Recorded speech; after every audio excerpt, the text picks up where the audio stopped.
नमस्कार। मैं हिम्मत सेठ एक बार फिर आपके सामने उपस्थित हूँ एक नए विषय को लेकर।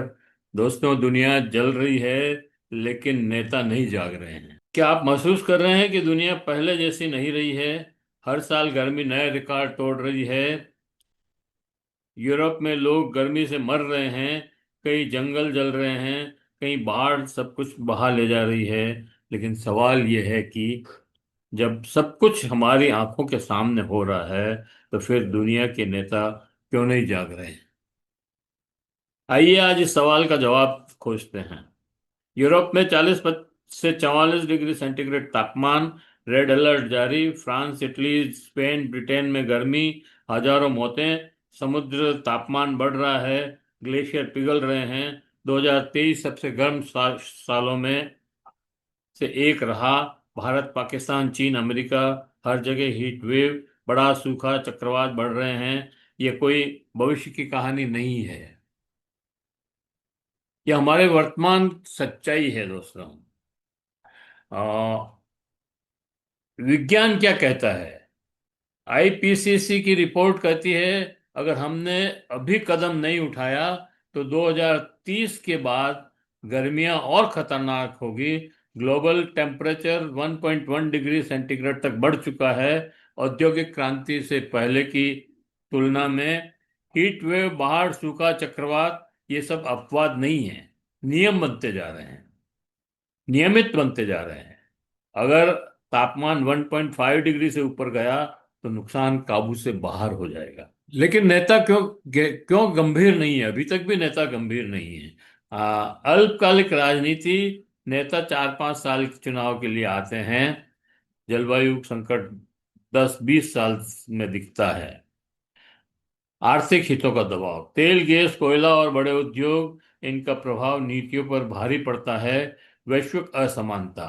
विकासशील देश कहते हैं अमीरी अमीर देशों ने पहले प्रदूषण फैलाया, अब हमसे कटौती की मांग करते हैं। युद्ध और भू राजनीति। दुनिया का ध्यान युद्ध, हथियार और सत्ता की होड़ पर है। जनता की कम भागीदारी। बहुत से लोग अभी भी इसे सरकारी या वैज्ञानिक का मुद्दा मानते हैं, जबकि ये हर इंसान से जुड़ा हुआ मुद्दा है। सिर्फ बात या असली कार्रवाई। हर साल बड़े बड़े सम्मेलन, सीओपी, समिट्स, घोषणाएं, लेकिन नतीजा कार्बन उत्सर्जन लगातार बढ़ रहा है। वादे बढ़े लेकिन अमल कमजोर। देश जो देश सबसे ज्यादा प्रदूषण फैलाता है वही कटौती में सबसे पीछे है। जलवायु फंड वादा लेकिन पैसे समय पर नहीं, या बहुत कम। सच यह है कि नेताओं की प्राथमिकता अभी भी अर्थव्यवस्था और राजनीति है, धरती और इंसान नहीं। दोस्तों, आपको यह मालूम होगा कि अमेरिका के राष्ट्रपति ट्रंप जब आए वापस दोबारा, तो उन्होंने पेरिस समझौते से अपने आप को अलग कर लिया। वो उस पर्यावरण का जो समझौता था, पेरिस था या दाहोद था, जो भी समझौता हुआ था, उससे उन्होंने अपने आप को अलग कर लिया और वो उस समझौते को नहीं मानते। अब नहीं मानते तो गर्मी तो बढ़ेगी। इसका असर हम पर भी है। ये समस्या सिर्फ यूरोप की नहीं है, ये हमारी है। भारत में भी हीट वेव, अनियमित मानसून, बाढ़ बाढ़, सूखा, पानी संकट बढ़ रहे हैं।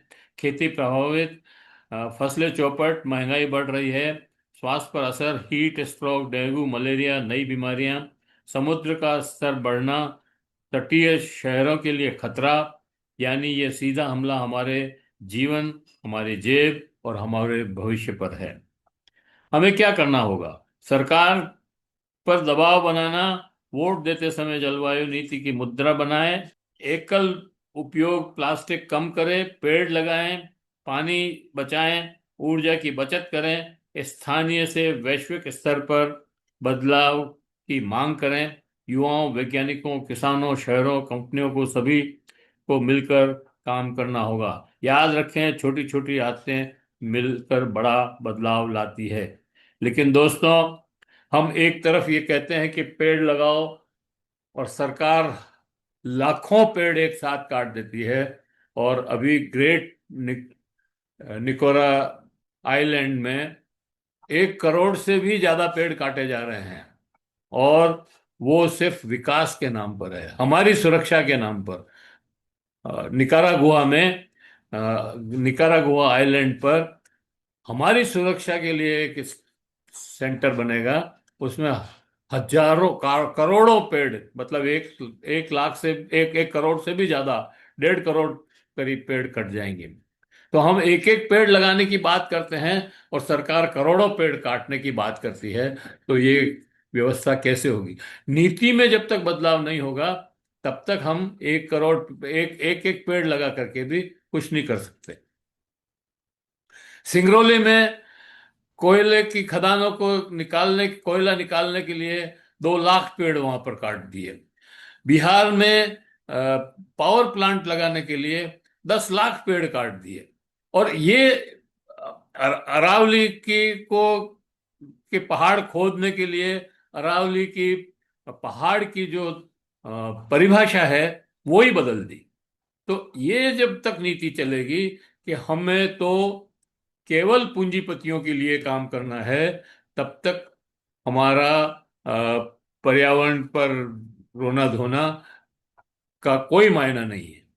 जब तक कि हम सरकारों को बाध्य नहीं कर दें कि हमारी सुरक्षा पर्यावरण की सुरक्षा में है और उसके अनुरूप नीति बने, तभी हम एक अच्छी नीति बना सकते हैं, हमारे पर्यावरण की सुरक्षा कर सकते हैं, हमारी सुरक्षा कर सकते हैं।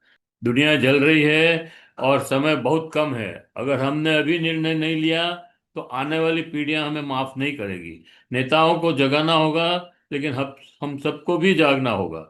यदि सिर्फ पर्यावरण का मुद्दा नहीं है, ये हमारे अस्तित्व की समस्या है, तो आइए आज ही से बदलाव की शुरुआत करें, क्योंकि धरती तो कल है, धरती है तो कल है। तो दोस्तों, याद रखिए, हमारे पास विरासत में नहीं मिली पृथ्वी, हमें हमारे पास विरासत में नहीं मिली है, ये हमारे बच्चों से उधार की है और इसे बचाना हमारा कर्तव्य है। जय हिंद, जय भारत। मिलते हैं किसी और वीडियो के साथ। अगर आपको ये वीडियो आपको कैसा लगा, इसको कमेंट बॉक्स में आकर बताएं।